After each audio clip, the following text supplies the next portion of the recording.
나도 그렇게 긴 시간 힘들었고 긴 시간 약을 먹고 또 금단을 할 수 없을 정도로 약에 중독이 되어 있었는데 누구든 할 수 있다고 말을 해주고 싶었거든요.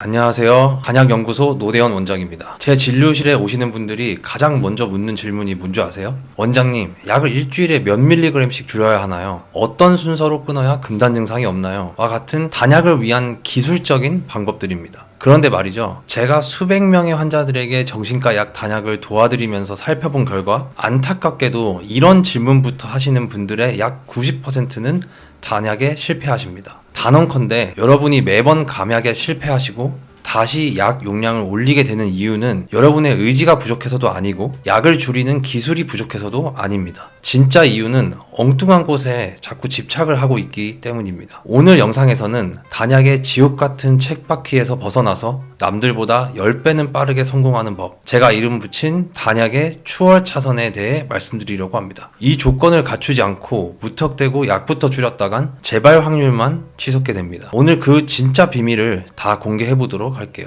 먼저 오늘 영상의 핵심 주장부터 얘기하고 시작하겠습니다. 단약은 약을 떼어내는 기술의 문제가 아닙니다. 약 없이도 버틸 수 있게 무너진 몸을 먼저 고쳐놓는 정상화의 문제입니다. 이걸 이해하려면 원리를 알아야 합니다. 여러분의 몸 상태가 다리뼈가 부러진 환자라고 생각을 해보십시오. 그리고 지금 여러분이 끊고 싶어하는 이 정신과 약을 부러진 다리를 대신 지탱해주는 목발이라고 생각해봅시다. 목발 없이 걷고 싶으면 어떻게 해야 할까요? 목발을 빨리 빼는 기술이 중요할까요? 아니죠. 먼저 부러진 뼈가 붙어야 합니다. 그리고 약해진 근육도 다시 키워야 하죠. 그래야 내 다리로 온전하게 설 수 있습니다. 그런데 뼈는 아직 금이 간 채로, 근육은 쪼그라든 채로 목발부터 확 빼버리면 어떻게 될까요? 한 발짝도 못 걷고 바로 쓰러지게 됩니다. 운이 나쁘면 뼈가 다시 부러지기도 하죠. 이게 여러분이 겪는 재발의 본질입니다. 단약의 핵심은 목발을 빼는 기술이 아닙니다. 목발 없이도 걸을 수 있는 몸을 먼저 만드는 것이 순서입니다. 그리고 이것을 위해서 저는 정신과약, 감약과 단약을 위한 최적의 상태를 만들기 위해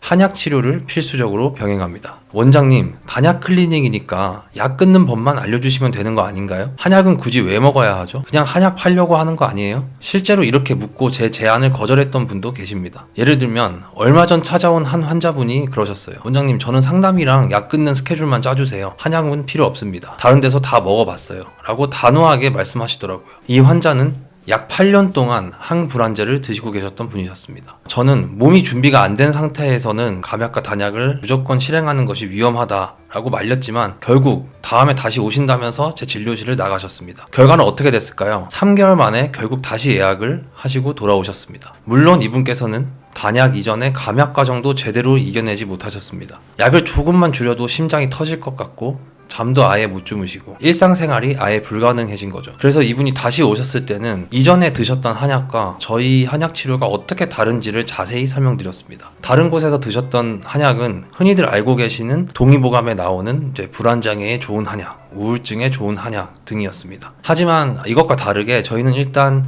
서사의학적 진단, 그러니까 이 환자분의 삶 전체를 들여다보는 진단을 하고 그 병의 원인을 진단했습니다. 그리고 이 원인에 맞는 맞춤형 처방을 시작했습니다. 진단 결과 이 환자분은 어렸을 적 부모의 심한 폭언으로 인해서 사회생활을 하면서 조그마한 외부의 자극이 있어도 극심한 불안감을 느끼게 되었던 것입니다. 같은 외부 상황에도 사람마다 다르게 반응합니다. 그러한 점을 중점적으로 보고 처방을 선정하게 됩니다. 이분 같은 경우 불안과 긴장이 내저에 깔려 있고 예기 불안과 사소한 걱정이 많으신 분이기 때문에 근육 긴장도도 많이 올라가 있고 신체 활동량도 많이 떨어져 있는 상태라 무기력이 심하셨습니다. 긴장하실 때마다 설사도 심하게 하셨고요. 그래서 그런 부분을 정상으로 돌려드릴 수 있는 처방을 드려서 근육 긴장도 완화가 되고 장내 환경도 개선이 되어서 설사도 많이 호전이 됐습니다. 또 무기력했던 몸의 체력이 향상되면서 운동도 하실 수 있게 됐고 그래서 결과적으로 6개월간 한약 치료를 통해서 몸의 염증 수치, 장내 환경, 그리고 신경계가 정상화됐습니다. 그리고 그 이후에 정신과 약의 감약부터 시작을 하였고 마침내 8년 동안 못 끊던 약들을 아주 수월하게 완벽하게 단 11개월 만에 끊어내셨습니다. 저의 상태를 다 들어보시고 신체적인 것뿐만 아니라 정신적인 부분에 있어서도 치료를 해주시려는 그게 보여서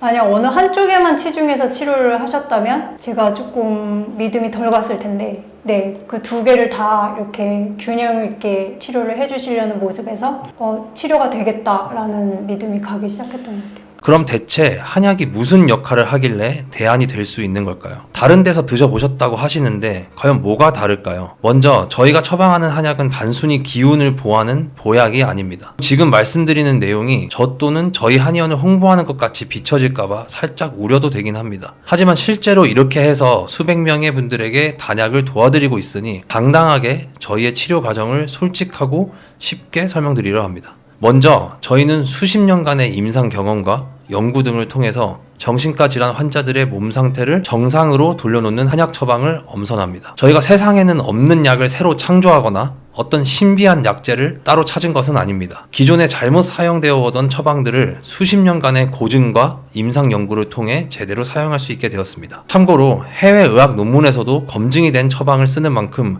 안전성에 대한 위험 또한 낮습니다. 환자에게 병이 오게 된 원인을 파악하고 이것을 치료하는 한약을 처방함으로써 궁극적인 단약을 도와드리고 있습니다. 쉽게 말해서 정신과 약을 끊기 위한 한약이 아니라 정신과 약이 없어도 불안함 또는 수면장애 등을 이겨낼 수 있는 몸으로 정상화를 시켜주는 한약인 것이죠. 기존의 정신과는 약간 제가 생각했을 때 어떤 저의 진짜 깊은 어떤 아픔? 아니면은 뭐 근본적인 치료보다는 지금 현 상태에 대한 어떤 조금 개선을 위한 기분 변화? 이런 정도에 좀 치중하고 있다는 느낌이 들었다면 여기 한의원에 와서 치료받으면서는 애초에 제가 갖고 있던 그 근원적인 문제를 먼저 들여다봐 주시고 그거를 풀어서 제 삶이 나아지게 하는데 도움을 주시는 것 같아서 네. 아유, 고맙습니다.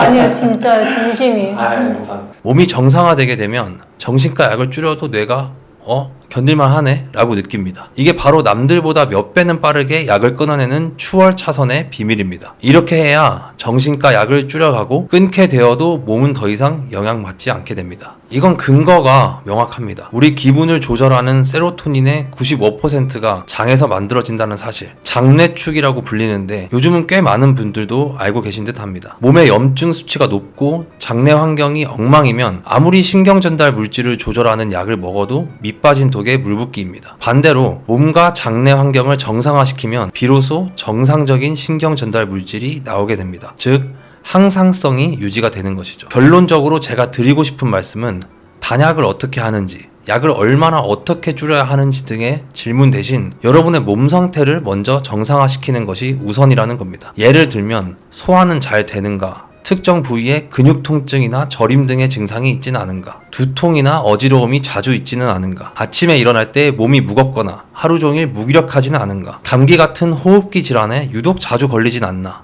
등의 몸 상태를 잘 살펴보시는 것이 중요합니다. 이러한 신체 증상이 해결이 안 된 상태에서 약부터 줄이는 건 어려울 뿐더러 크게 의미가 없습니다. 만약 혼자서 아무리 노력해도 몸이 정상화되지 않는다면 그때는 병의 원인을 제대로 진단해줄 전문가를 찾으셔야 합니다. 자, 오늘 이야기를 정리해볼까요? 단약 성공의 열쇠는 어떻게 끊느냐가 아니라 끊을 수 있는 몸 상태인가에 달려 있습니다. 몸에 구멍을 메우는 정상화 과정이 생략된 단약은 실패할 수밖에 없습니다. 하지만 몸만 제대로 고쳐 놓으면 단약은 여러분이 생각하는 것보다 훨씬 쉽고 빠르게 진행됩니다. 이 영상이 단약에 매번 실패했던 여러분에게 새로운 이정표가 되었길 바랍니다. 감사합니다.